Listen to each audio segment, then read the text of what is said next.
Hello, teacher. My name is Bianca Pachalski, and I am one of your students in this fabulous subject called language testing. I just want to say thank you for providing us with this opportunity to learn in such a significant way. Thank you, and I'm going to start with my presentation.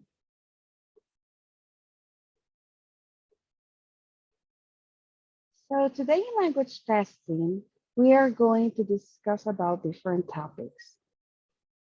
For instance, we're going to discuss about language teaching, language assessment, and also the relationship between both concepts.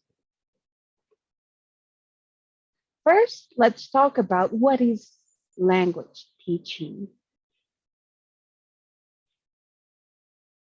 Language teaching, according to Cambridge.org, is an instruction field where education, linguistics, sociology, and psychology meet.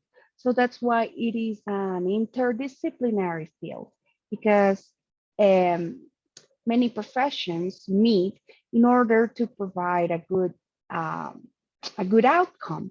In this case, will be an appropriate proficiency level in a second language. It can be English or any other language.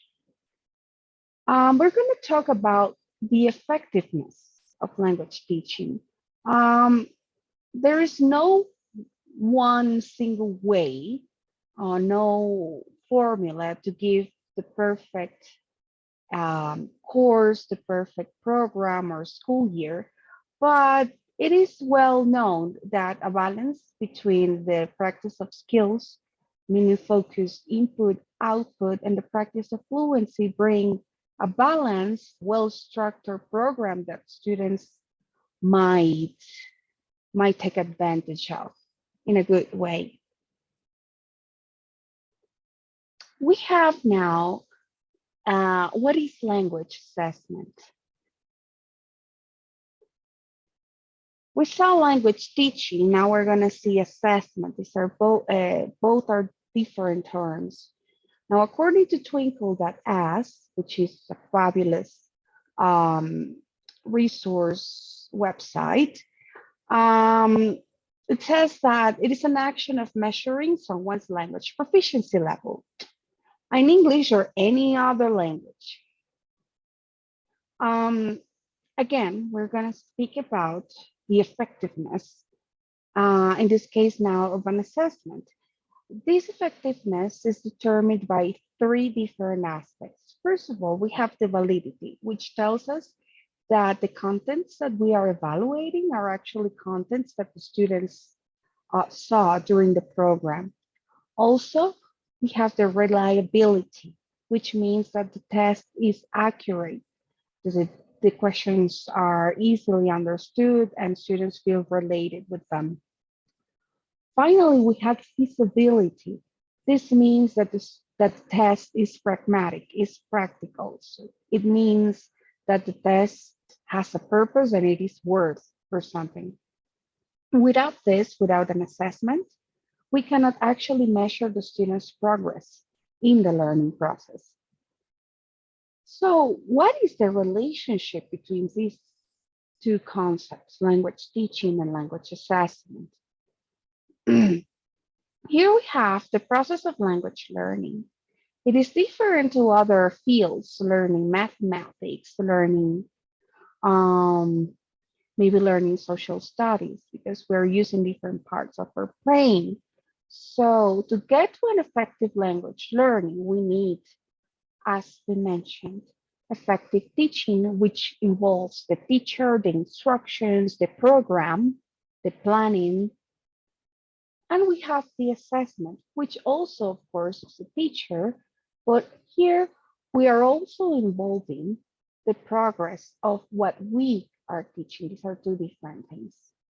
So the two in combination, when we put the factor of effectiveness in both of them, we include practice of fluency, input, output, and skills in the teaching. And when we assess, we know that it has the validity, the reliability, and feasibility characteristics.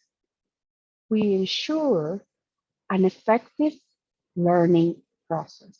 So these two concepts, teaching and assessment, although they are different, they are related between each other and they both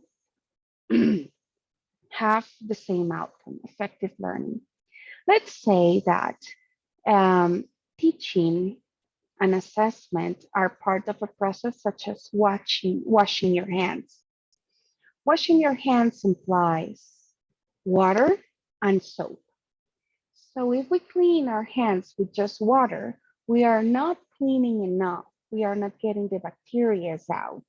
So it's like just teaching the language. We are not assessing, we are not measuring the progress of our teaching methodologies. The same when we just rub our hands with soap. Soap is not getting all the dirty out. We need the water factor in. So it's like assessing. What are we assessing if we are not teaching anything?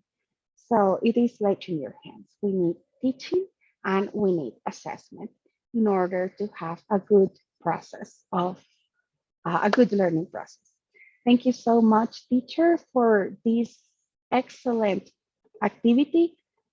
Although I knew some of these things, it was good to compare and contrast both concepts to give me a wider perspective on what is teaching and learning. So thank you so much to you for teaching us and for listening to me. Goodbye and see you the next time in another activity.